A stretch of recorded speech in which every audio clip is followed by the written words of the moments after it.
like to introduce you to a very special guest called Mr. David Heathfield. And he's going to do some work with us today. So I'll hand you over to him. This is 6JB. Thank you, Mr. Lovely David. class. Wow, this is something. A lovely class. I don't read many lovely classes. I do read quite a lot of lovely classes, but you do seem particularly lovely.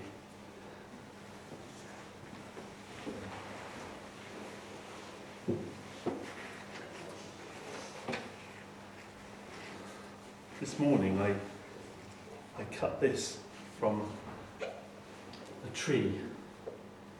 Maybe you know what kind of tree. Double leaves on either side. It's an ash tree. Ash dieback is a disease spreading through trees in England. Our ash trees are under threat. Not many have got the disease in Devon yet. This one I think is healthy. It's only looking a bit tired because it is the end of the season. The summer has passed. Soon the leaves will drop, for the ash tree leaves drop earlier than most. We have to look after our trees. We have to fight against ash dieback. The ash tree is central to Norse mythology. The stories of the Vikings.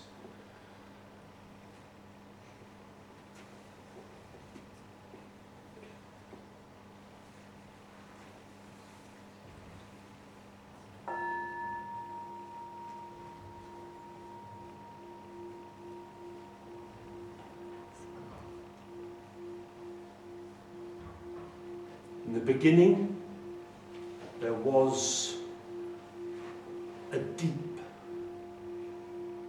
vast, deep void, emptiness. And above this deep there was a mist. And from the mist there flowed a fountain that formed 12 rivers, and the rivers flowed over this deep.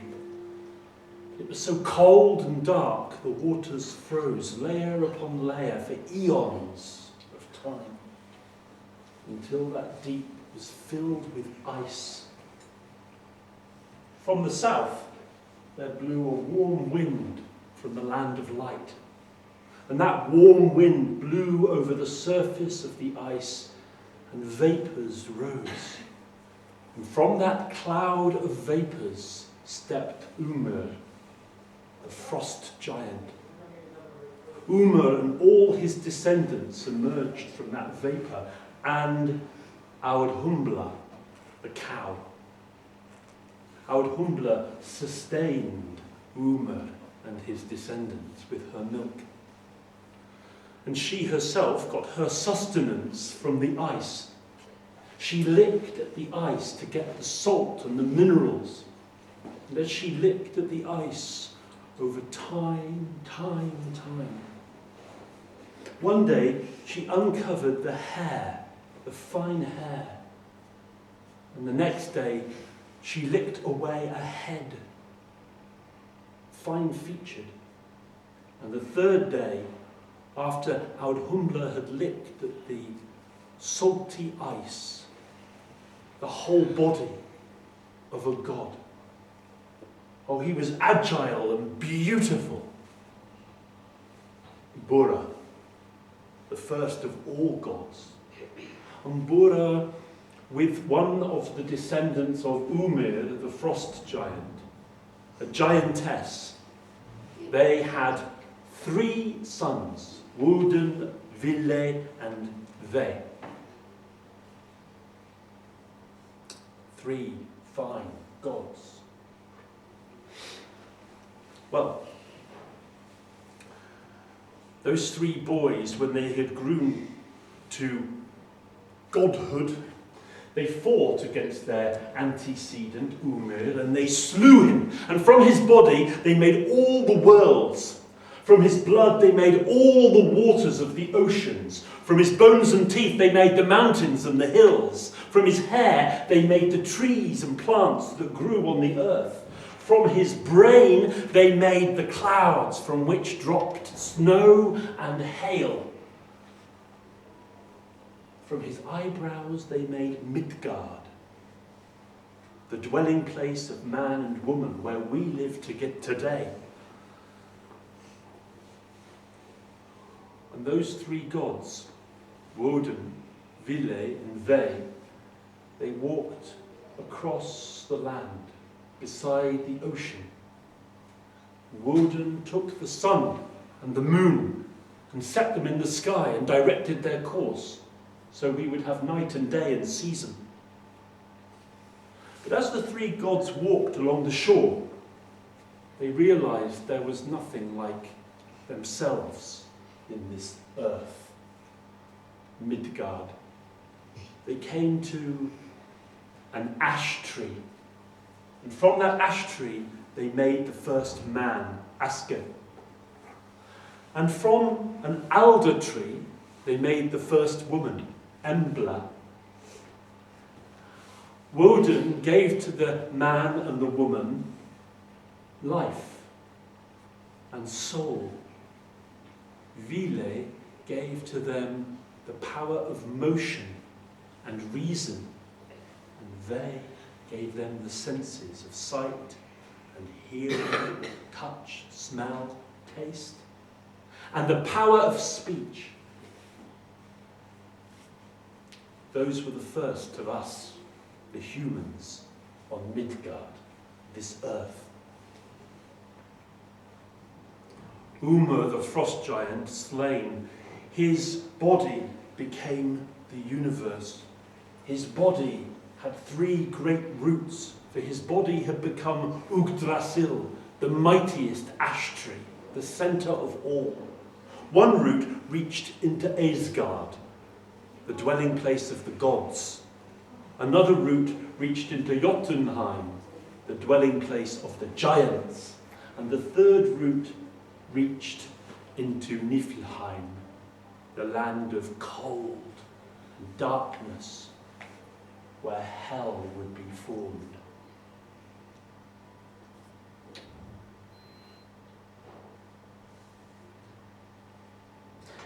The only way to reach Asgard, the land of the gods, was across the Bridge of Rainbow, Bifrost. And there, in his palace, there were many palaces of gold and silver, but in the greatest palace, Valhall, sat Woden. He sat on his throne and surveyed the 9 worlds. And as he surveyed the 9 worlds, upon his shoulders sat ravens.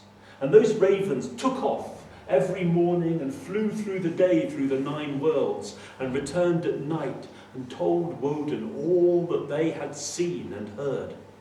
All-knowing Woden. And at his feet sat 2 wild wolves.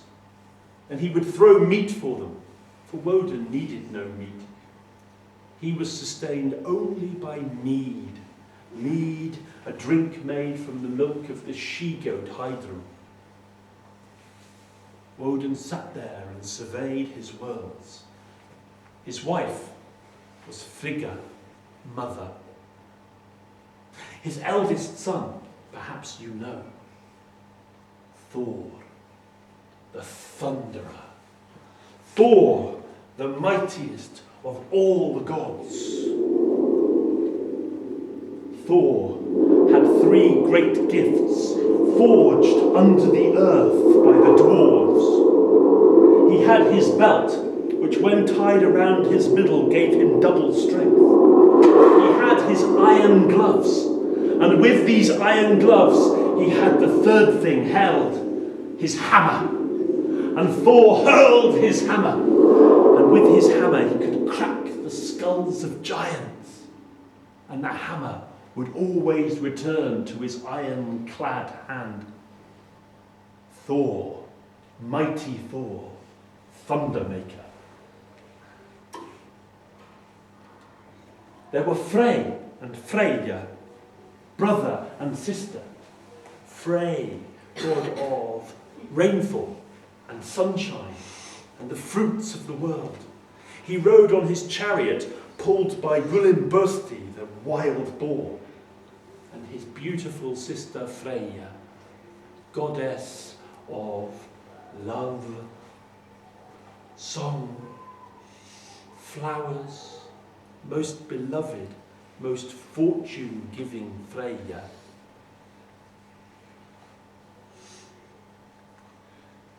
But there was one more, among the many, who you should know about. Perhaps you know about Loki. You know about Loki. Many of you have heard about Loki, the trickster, the evil doer, mischief maker. Sometimes with his wit and wisdom he would save the gods from their troubles, but most of the time he brought wickedness into the worlds.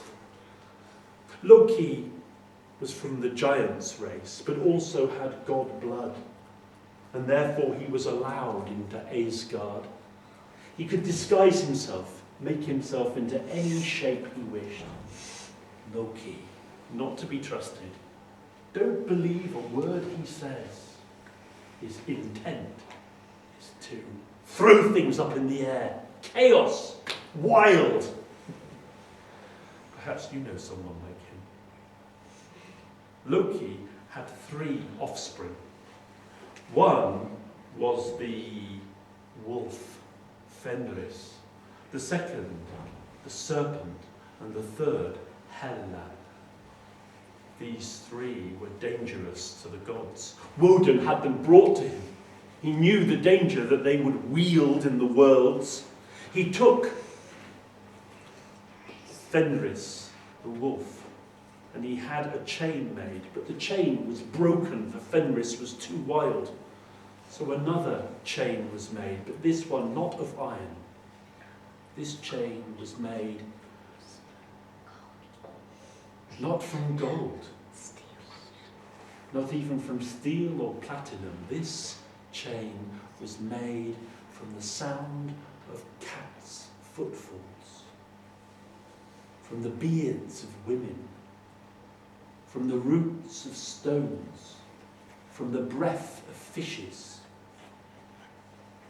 from the nerves of bears, from the spit of birds.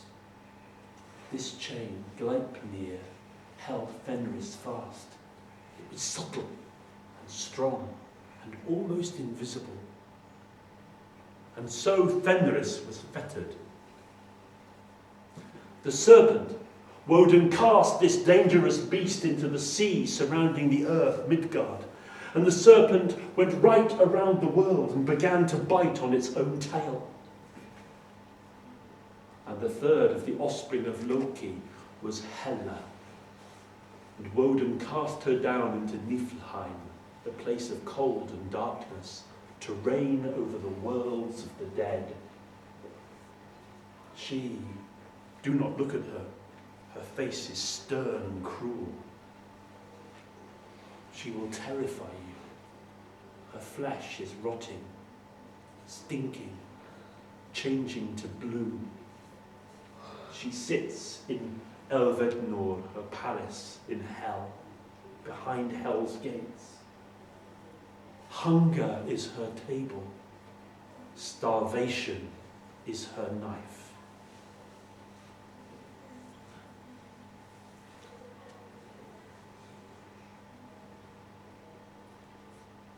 These are some of the gods of Norse mythology, the Vikings. You know about the Vikings, how they came to this country, to Britain, on raids, warriors. Woden said, "Here in Valhalla I welcome warriors. Those who are slain in battle can come here and feast with me." And he called the Valkyrior.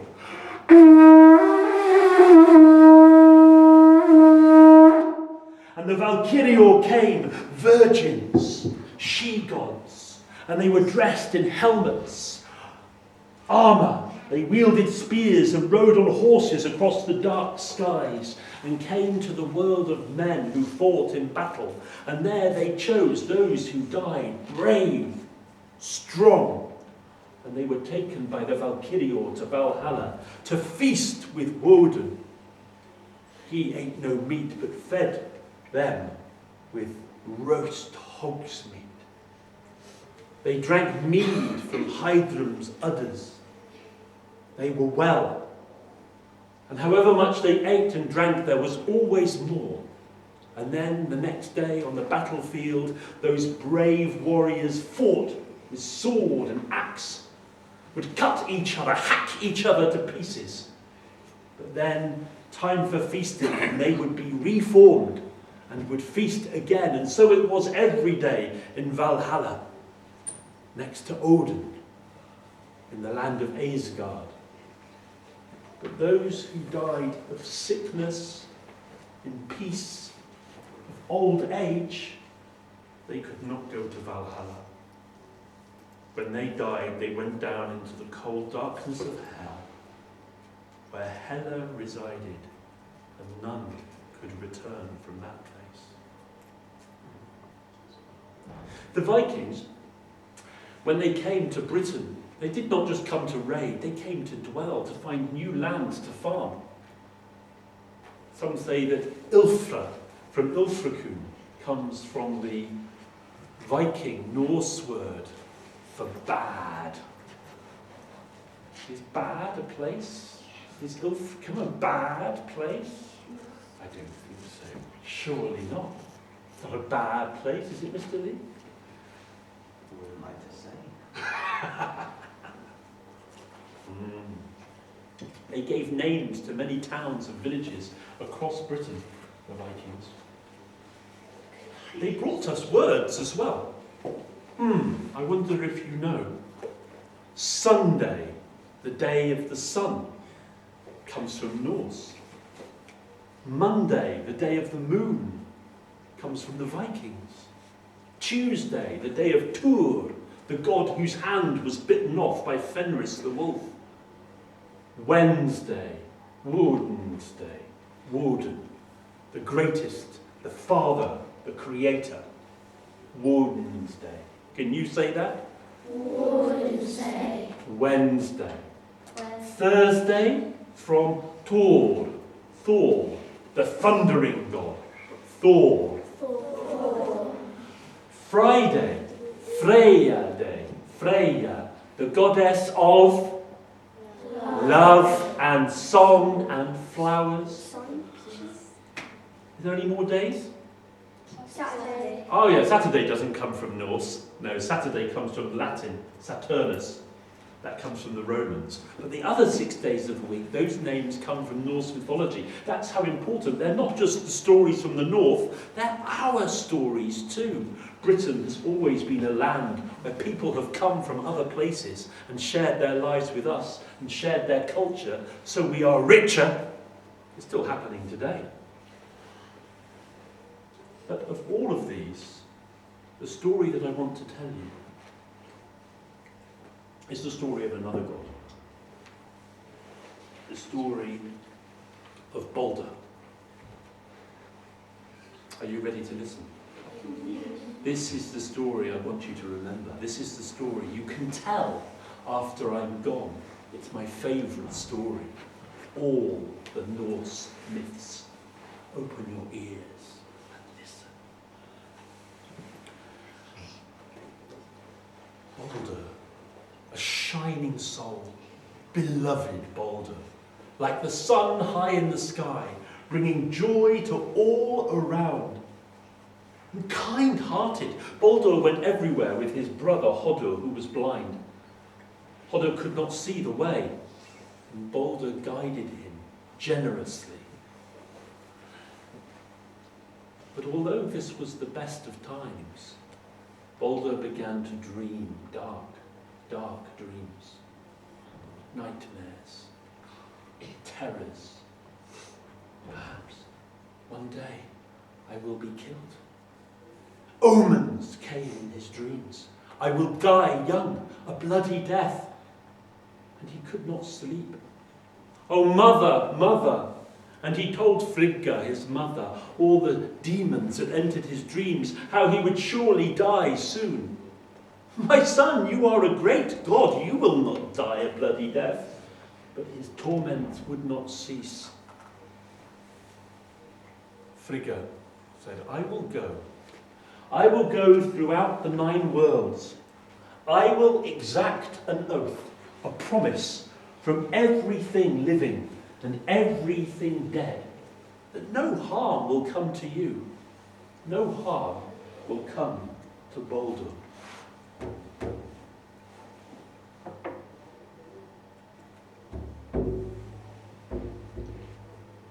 Frigga passed through all 9 worlds, exacted a promise from all things living and all things not living, that no harm would come to Baldur. Elements: earth, water, fire. Earth, water, fire, air. Earth, water, fire, air, swore an oath. Earth, water, fire, air, swore an oath. Metals: iron, copper, silver, gold, swore an oath. Iron, copper, silver, gold, swore an oath. Creatures crawling on the land, swore an oath. Creatures crawling on the land, swore an oath. Creatures swimming in the water, swore an oath. Creatures swimming in the water, swore an oath. Creatures flying in the air, swore an oath. Creatures flying in the air, swore an oath. Giants, dwarves, humans, gods, swore an oath. Giants, dwarves, humans, gods, swore an oath. No harm will come to Baldur. Oh, she returned. Baldur, my son, you are safe.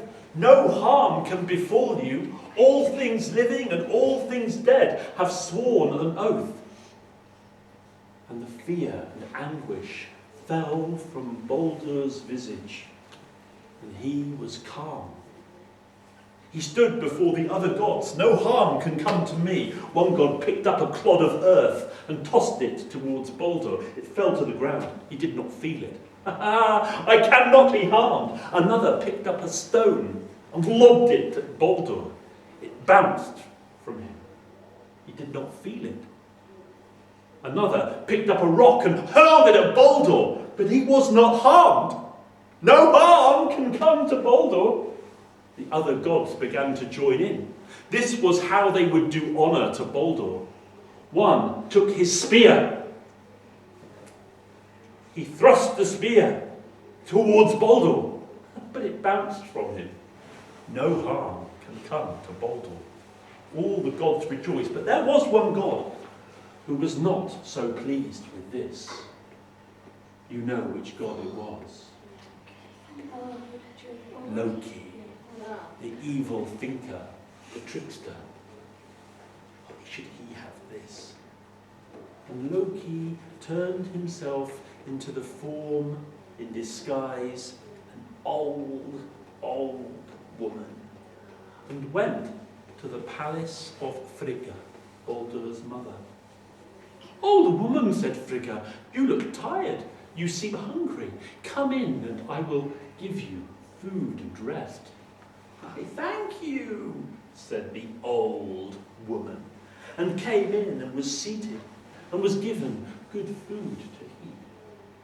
"But tell me, your son Baldur, the other gods are attacking him with missiles. Why is this?" "Oh, they are doing him honour. They are honouring him. He cannot be harmed." "Not harmed? Not harmed? He cannot be harmed by anything living or anything dead." "Not by anything?" "No," said Frigga. "Baldur cannot be harmed by elements, cannot be harmed by metal, cannot be harmed by any creature, crawling, swimming, flying, not by any human, god, dwarf, giant. Baldur is safe from harm. Everything? Even growing things?" said the old woman. "Everything. All plants and flowers which might have poisons, all trees, all have given a pledge no harm can come to Baldur. Everything? I suppose everything? Oh, there is that strange plant that grows high in the trees in the east of Valhalla. What is it called? Mistletoe. Mistletoe is a feeble plant. It could do harm to no one. There was no need to get an oath from mistletoe. No harm can come from mistletoe. Thank you. I am now rested and fed. I will go. The old woman left the palace, and as soon as she was out, she took once more her true form. She was Loki, handsome, tall, strong, agile Loki. He went and joined the other gods at Valhalla. And outside they threw their missiles. One came towards Loki, wielding a battle axe, and chopped at him. But the battle axe fell to the ground. No harm can come to Baldur. All laughed, all played at this festival. But there stood one alone, Hodur. You remember Hodur? Yes, his blind brother. And Loki came to Hodur and said, Hodur, why do you not play with the other gods and throw a missile at your brother? I cannot see, said Hodur. I have nothing to throw. But you would do him an honour if you would join, would you not? I suppose so, said Hodur. Throw something at him. I have nothing to throw, said Hodur. Take this, said Loki. Now Loki had been to the eastern side of Valhalla, had climbed the tree, had cut the mistletoe, that feeble plant. He had cut from it the white berries and the green leaves. He had shaped the stem into a pointed dart. Take this, Hodur. Throw this little dart at your brother. But I cannot see where he stands. Let me guide your hand, said Loki. And Hodur, the blind brother, drew his arm back and flung the dart towards his brother, Baldur. And the dart went clean through his chest and out his back. And for a moment Baldur stood amazed and then dropped to the ground, dead. Silence, horror fell among the gods. They turned on Hodur, the blind one.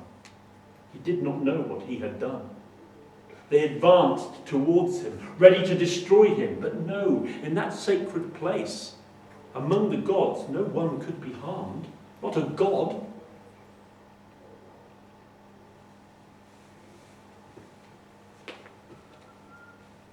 Baldur.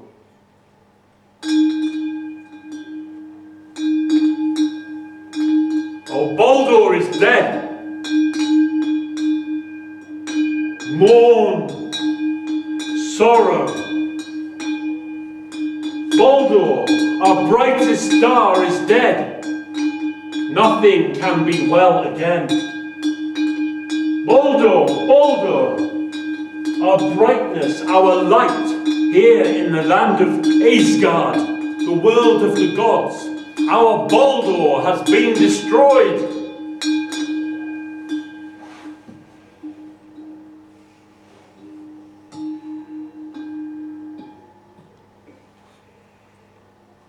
A funeral arranged. A great procession down to the shore. Gods carrying Baldur on their shoulders.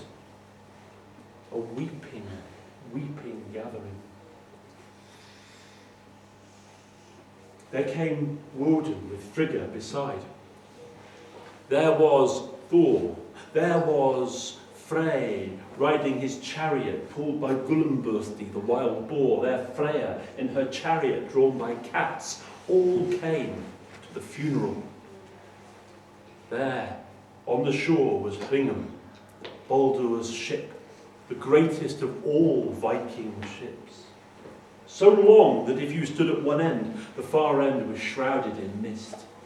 So mighty, and upon the ship's deck a funeral pile was made, and upon that they laid Baldur's dead body. when his wife, Nanna, saw her husband dead upon that ship, her heart broke and she dropped down dead herself, and her body was placed beside that of her husband.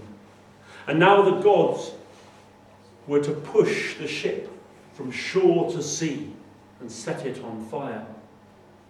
But with all their strength they could not move it, so mighty was Hringham, Baldur's ship. They called the giants. And a frost giant and a mountain giant came, and with their mighty strength they pushed the ship with such force that as it went into the sea it burst aflame, and the funeral pyre began. And Baldur's horse came galloping down to the shore and jumped on the deck and was burned with him in the consuming flames. This was the end. They all knew it. The beginning of the end. Ragnarok, the destruction of all worlds, was coming. And at the end of the funeral, when the ship had burned and gone, Frigga turned to the gods in sorrows assembled there and said, "Without Baldur, we are all destined for tragedy. Which one of you is brave enough to go where no living one has gone before? Which one of all you gods will go to Niflheim, go through the gates of hell, and bring back Baldur? Which one of you will do a bargain with Hela? One of you. We must bring back Baldur." But the gods, hearing this, they turned away to enter the world of the dead, for none had gone there living and none had returned. But there was one, Hermod the Nimble. Hermod the Nimble, another son of Woden. "I will go." And that is the next part of the story.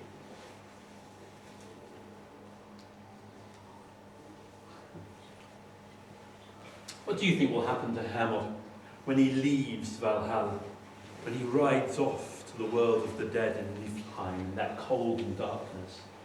Will he get there? Will he manage to cross the river Gjöll where none return? How will he get through the gates of hell? Will he find Baldur there if he gets there? Will he meet Hela, who you cannot look at for her face is so fierce and mean? And if he does, what bargain might he strike with her to bring Baldur back to life? Will he succeed? Can you repeat? Hermod the Nimble. Hermod the Nimble. Baldur. Baldur. Hela. Hela. The river Gjöll. River Gjöll. Turn to the person next to you. What do you think is going to happen in the next part of the story?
I'm interested to know, who thinks that Hermod the Nimble will bring back Baldur from the world of the dead? About half of you, put down your hands. Who thinks that he will strike a deal with Hela? Has anybody got an idea of what kind of deal he might strike? If you already know the story, don't give it away. Do any of you already know the story? Who knows the story already? None of you? What deal do you think he will do? Like kill himself to get Balder back. Do you think Hermod the Brave, Hermod the Nimble will kill himself so Balder can live? Who else had that idea? Self-sacrifice. That's a wonderful idea. That would make a great story. Another possibility? What other kind of deal could he do with Hela? I forgot the trickster one, but I'm Loki. thinking, do him, hand him in, because he was on him, basically killed him. So you think he could get Loki to trick Hela? So Loki might actually get the gods out of trouble as well as getting them into trouble. That's a good idea. I like that, because Loki doesn't always do mischief against the gods. Sometimes he helps them out of crises. And after all, it was his fault. He's got another idea for the deal that he might do with Hela. Shall we find out? Yes.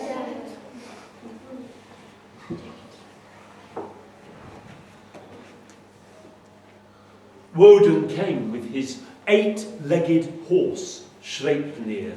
You will need my horse. It is the swiftest, faster than the fastest blowing winds. And Hermod leapt into the saddle of Sleipnir and rode away from Valhalla. He rode across Bifrost, the Rainbow Bridge. He rode until he came to Niflheim. And there he rode for 9 days and 9 nights in darkness, through valleys where no light entered, and on until he came towards the river Giol. And there was a golden bridge to the land